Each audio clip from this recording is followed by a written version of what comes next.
Baginda Rasul dawuh, innallaha khalaqar rahmah yauma khalaqaha mi'ata rahmah. Sesungguhnya Allah menciptakan rahmat niku wonten 100. Fa amsaka indahu tis'an wa tis'ina rahmah.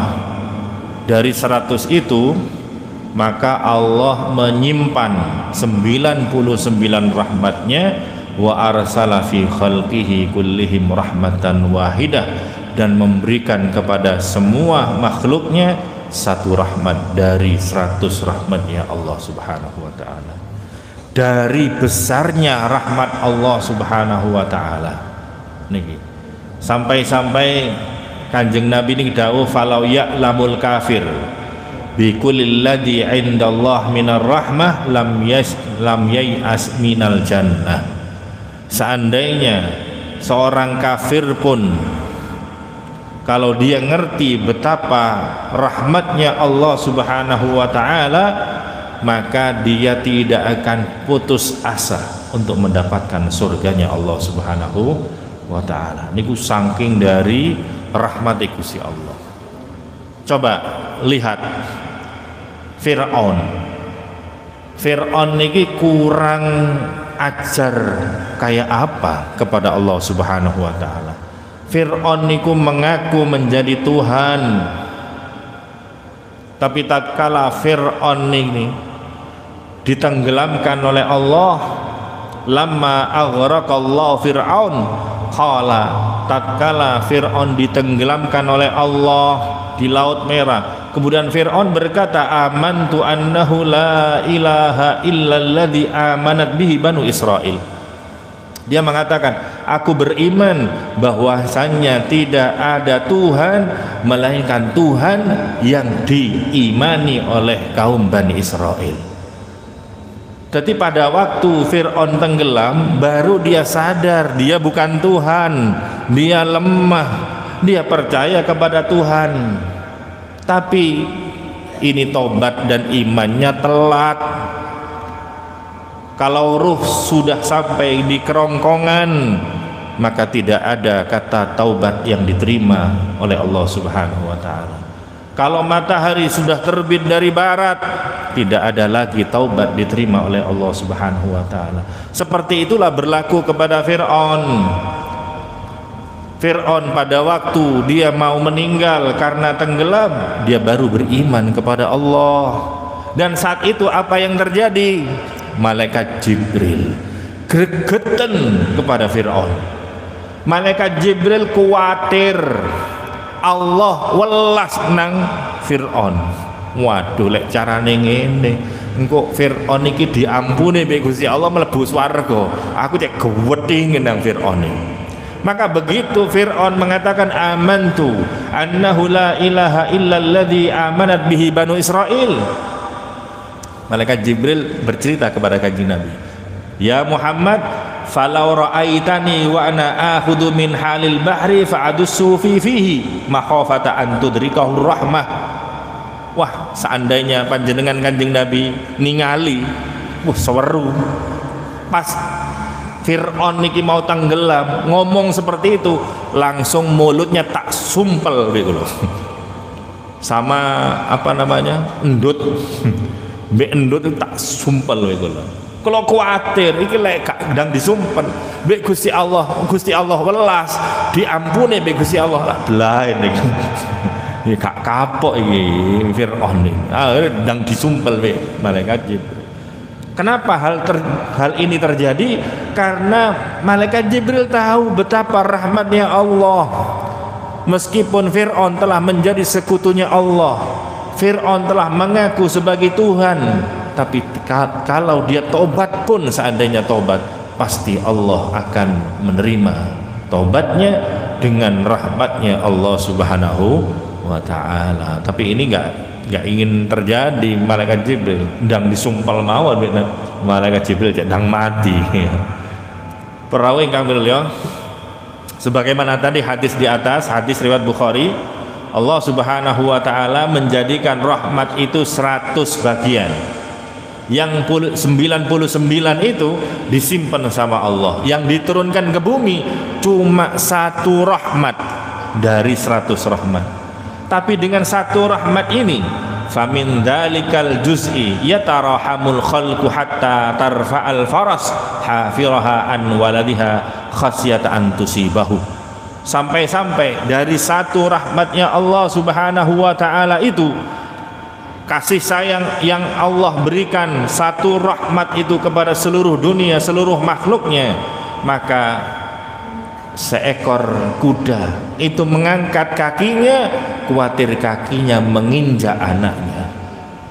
Betapa belas kasihnya induk dari kuda, dia mengangkat kakinya khawatir menginjak anaknya. Belas kasih yang seperti ini bagian dari satu rahmat Allah dari 100 jumlahnya, yang 99 masih disimpan. Maka ini mengajarkan bahwa kita pun juga harus berkasih sayang. Satu ketika baginda Rasul sallallahu alaihi wasallam mencium cucunya, yaitu Sayyidina Hasan bin Ali. Rasul saat itu bersama dengan sahabat namanya Aqra bin Habis At-Tamimi. Kemudian setelah Rasul mencium cucunya, Aqra ini yang ada di sebelah Kanjeng Nabi bercerita, "Ya Rasulullah, innali asyratan minal walad ma qabbaltu minhum ahada." Ya Rasulullah, saya punya anak 10, tidak ada satupun dari anakku yang aku ciumi. Maka apa tanggapan baginda Rasul? Kata baginda Rasul, "Man la yarham la yurham." Barang siapa yang tidak memiliki sifat kasih sayang, maka dia tidak akan memperoleh kasih sayang dari Allah Subhanahu wa taala. Maka tatkala kita kepingin mendapat bagian dari rahmat Allah, kasih sayang Allah, kita harus kasih sayang sama orang lain, kepada saudara, kepada tetangga, kepada manusia, bahkan kepada semua makhluknya Allah Subhanahu wa ta'ala. Di dalam hadis riwayat Muslim, satu ketika Sayyidah Aisyah didatangi oleh orang yang minta makan. Orang sekarang bilang pengemis. Pengemisnya menggendong 2 anaknya, minta makanan, dan kemudian Sayyidah Aisyah saat itu tidak memiliki makanan. Yang tersisa ada 3 butir korma, dikasih 3 butir korma. Ya sudah, akhirnya 3 butir ini dikasih kepada ibu yang minta itu. Ini ada satu pelajaran, bahwa tidaklah mengapa kita memberikan yang sedikit. Kebanyakan orang memberikan yang sedikit itu malu. Daripada memberi sedikit, lebih baik tidak memberi. Betul? Loh, ini keliru. Kenapa? Karena tidak memberi itu lebih sedikit daripada memberi yang sedikit. Sayyidah Aisyah memberi 3 butir kurma kepada ibu itu. Kemudian ibu ini berjalan berpaling, tapi Sayyidah Aisyah melihat kondisi ibu ini. Kemudian kan ada 3 butir kurma, yang 2 butir dikasih ke anaknya 2, satu, masing-masing 1. Dimakan oleh anaknya karena kelaparan, dimakan 1 butir. Dengan cepat 1 butir kurma itu masing-masing habis. Ibunya belum makan, giliran ibunya mau makan kurma yang tersisa, butir yang ketiga mau dimakan. Lah bareng mau dimakan, mulutnya sudah buka, anaknya nangis, kurang kurmanya.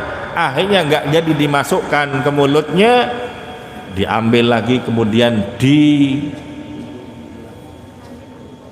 jadi 2, separuh dibuat anaknya 1, separuh dari untuk anaknya yang kedua.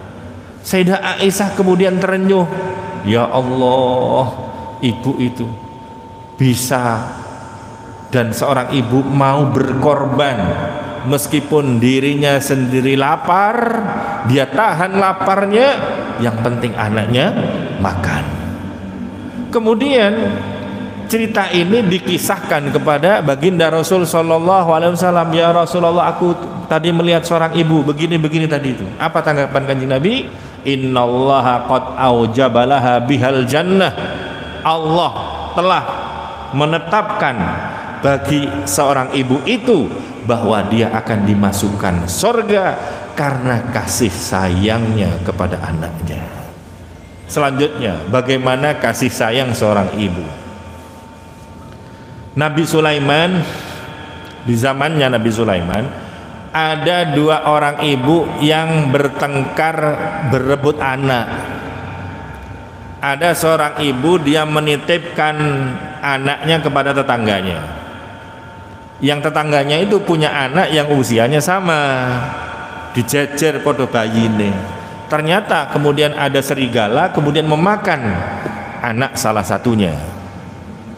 Maka kemudian orang yang dititipi itu mengaku ini anakku. Yang satunya yang menitipkan, loh ini anakku yang tersisa yang masih hidup. Akhirnya rebutan. Karena rebutan datang kepada Nabi Sulaiman bin Daud untuk memberikan keputusan. Maka kemudian apa kata Nabi Daud? Tolong ambilkan pisau. Saya akan memberikan hukuman yang adil. Apa hukumannya?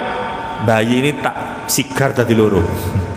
Bayi ini tak belah jadi dua, separuh untuk ibu ini, separuh untuk. Kan adil toh? Adil, bagi dua saja.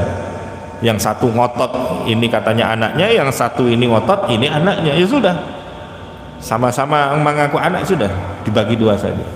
Lah kemudian ibu satunya mengatakan sudah. La taf'al, jangan engkau lakukan, jangan engkau belah bayi ini. Yarhamukallah, mudah-mudahan Allah merahmati panjenengan. Huwa ibnuha, ya sudah, ini anaknya dialah. Ini anaknya ibu itu katanya. Tapi jangan kau bunuh anak ini dengan membelah anak ini jadi dua. Ini miliknya ibu itu. Maka kemudian Nabi Sulaiman, ya sudah, setelah memperhatikan dan seterusnya, menimbang dan seterusnya, maka dengan ini memutuskan bahwa ini adalah anak ibu tadi yang mengatakan seperti itu. Kenapa? Kata Nabi Sulaiman, ibu ile asli, gak kira tego anake soro. Kalau dia mengalah, berarti ini adalah ibunya yang asli.